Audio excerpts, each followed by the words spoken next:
Sit back and relax as we begin section 1. As I mentioned in the introduction, this is the only video that you will watch where you simply listen to what I'm presenting. You're not going to do any writing now, but once this video is over, from now on you will be writing as part of every other video in this course. In this video, I share with you what makes a mystery a mystery. This is especially important if you're new to the genre, if you've never read or heard about mysteries before. So a mystery can be described as a story in which some type of crime happens. Something bad happens that we don't want to have. And again, in real life, we would never want a crime to happen. But in a mystery story, we need an interesting crime happen so that we can make an exciting story around it.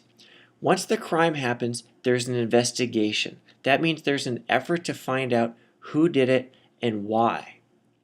The person who leads the investigation is the crime solver. That crime solver can either be an adult, maybe it's a professional police officer or detective, we'll get more into that in a future video, or it could be a child, like many of the books that you may see at your school. Jigsaw Jones, Cam Jansen, Encyclopedia Brown, Chase Manning, all child crime solvers. During the investigation, there are usually a few people who could have done it.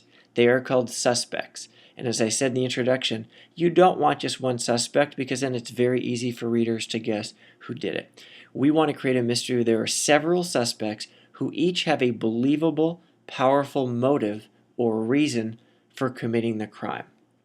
Now, during the investigation, the crime solver is trying to figure out who did it. And the crime solver does that by looking for clues, which could be things like fingerprints, fabric that's left on the ground. Clues can also be found by talking to witnesses. Witnesses are people who either saw something or heard something that's directly connected to the crime, and witnesses can provide the crime solver with evidence. At the end of the story, everything comes together. We have that big moment. The crime solver's put together all the clues, has figured it out, and identifies the guilty person, identifies the culprit, and that person is usually severely punished. When I read mysteries with my students, kids get very happy when the suspect is caught or when the culprit is caught because they're happy that the culprit got what that person deserved. And then the book ends usually with the crime solver being the big hero, everybody celebrating the crime solver's accomplishment, and everybody lives happily ever after until the next crime happens. Maybe if there's a sequel. So maybe after writing a mystery in this course, you decide to do a sequel as well.